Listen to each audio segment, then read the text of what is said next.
Everyone thinks being smart is a gift, and in a lot of ways it is.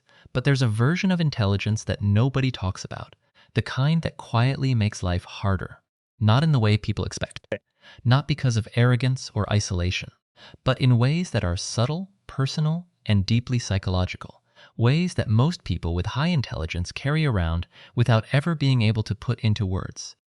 If you've ever felt like your own brain is working against you, like you think too much, feel too deeply, and yet somehow always feel slightly out of place, what you're about to hear might be the first time someone has actually described your experience back to you.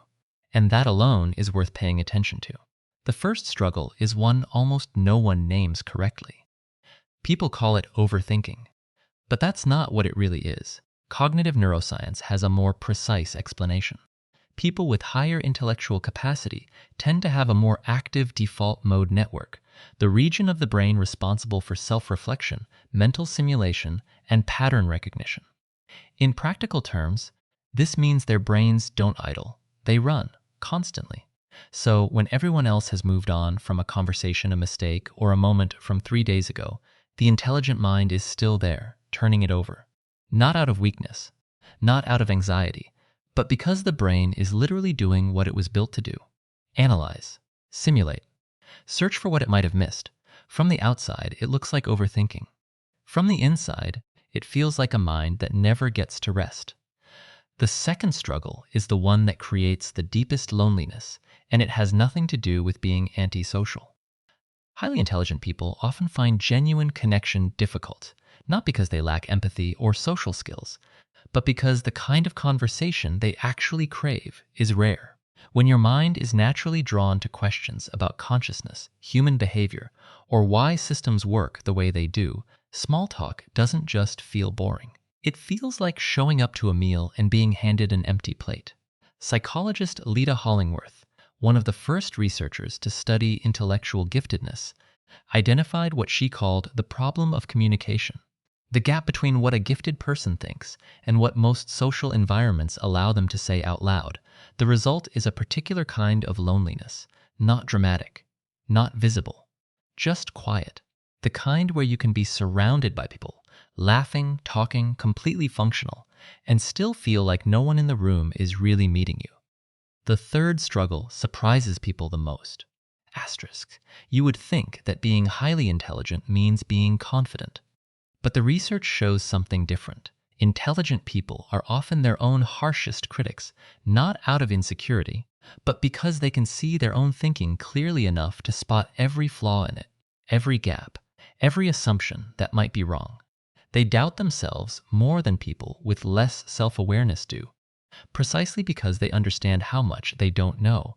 This is sometimes called imposter syndrome, but for genuinely intelligent people, it goes deeper than that. It's not about faking competence. It's about being smart enough to know that certainty is dangerous, and then turning that same sharp skepticism on yourself. The fourth struggle is boredom, but not the ordinary kind. Asterisk. Research on dopamine sensitivity suggests that highly intelligent individuals may have reward systems that respond less strongly to routine stimulation. In other words, their brains require more to feel engaged. And when that engagement isn't there, it doesn't feel like mild boredom. It feels like a low-level neurological restlessness that's hard to explain and harder to ignore. This is why so many brilliant people struggle in conventional systems: school, corporate jobs, rigid structure. Not because they're lazy, not because they're difficult, but because their brains are literally seeking a level of stimulation those environments were never designed to provide. And so they go through life looking interested on the outside, while quietly running on empty. Pause here for a second, because this isn't abstract anymore, is it? Some of what we're describing, the inability to switch off, the social disconnect, the self-doubt despite capability, the restlessness in ordinary environments, some of this is probably landing in a way that feels personal and that matters, because the point of understanding these patterns isn't to explain why intelligent people suffer. It's to explain why certain experiences that feel strange or isolating actually make complete psychological sense. The fifth struggle is perfectionism, but rooted in something most people don't understand. Highly intelligent people often hold themselves to standards that are genuinely unrealistic, not out of ego, but because their minds are good enough to clearly imagine what excellent looks like. The problem is that imagination and execution are not the same thing. Real-world execution involves friction, limitation, compromise, and imperfection. And for a mind that can envision the ideal clearly, accepting anything less than that vision can feel like failure, even when the outcome is objectively good. Psychologists call this the planning fallacy meets high self-efficacy. The brain is sophisticated enough to picture something brilliant, but brilliance is harder to produce than it is to imagine, and that gap becomes a quiet source of chronic dissatisfaction. The sixth struggle is about what intelligent people cannot stop seeing. Pattern recognition is one of the core strengths of a high-functioning mind. But pattern recognition doesn't just apply to problems and systems. It applies to people too. Highly intelligent individuals tend to notice hypocrisy, logical inconsistency, and social injustice with an almost uncomfortable level of clarity. What others rationalize or overlook, an intelligent mind often can't unsee because it understands the implications too well. Research in moral psychology shows that people with higher reasoning capacity experience stronger emotional reactions to perceived unfairness, not because they're more emotional, but because they understand more fully what injustice actually costs. This makes the world feel sharper and sometimes exhausting. The seventh struggle is the one that produces the most irony. You would assume that being smart makes decision-making easier. It does the opposite.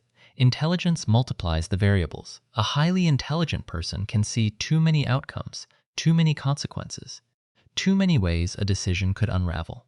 The more thoroughly you can think through a problem, the more options your brain generates, and the harder it becomes to simply choose. Behavioral economists call this analysis paralysis. And for people whose minds naturally generate more options, it's not occasional. It's a constant feature of how they process every significant choice. The eighth struggle is the hardest one to explain to someone who doesn't feel it. Viktor Frankl, the psychiatrist and Holocaust survivor, argued that the deepest human need is not pleasure or power, it's meaning. And for highly intelligent people, the search for meaning tends to be relentless. Surface-level success doesn't satisfy it. Routine doesn't answer it. Conventional definitions of a good life often feel like a wrong fit. Intelligent individuals tend to ask why at a level that most social scripts, most careers, and most relationships were never designed to address. The result is a persistent restlessness, a feeling that something important is always slightly out of reach, even when everything on the outside looks fine. And the ninth struggle ties all of them together. Quiet loneliness, not dramatic, not visible, not something most people would ever name. The kind where you function perfectly well socially. You can hold conversations, make people laugh, show up and be present. But you privately carry thoughts and questions that almost never get to leave your own head. Because the people around you are kind, but they're not quite following where your mind actually goes. Psychologists studying giftedness consistently find this inner isolation to be one of the most reported experiences among highly intelligent adults. It's not about superiority. It's simply the reality of having a mind that works differently and rarely finding someone who fully meets it. Here's what all of this adds up to. Intelligence is not a simple advantage. It is a particular way of experiencing the world, one that comes with genuine gifts and genuine costs that most people never see from the outside. The same mind that solves problems also can't stop running. The same depth that makes conversation meaningful also makes shallow connection feel hollow. The same self-awareness that produces insight also produces doubt, understanding that doesn't change the experience. But it does something quieter and more important. It turns confusion into recognition. And for a mind that has spent years wondering why it works the way it does, recognition is not a small thing. It might be the beginning of finally seeing yourself, not as too much, not as broken, not as difficult, but as exactly the kind of mind that was always going to feel the world this way.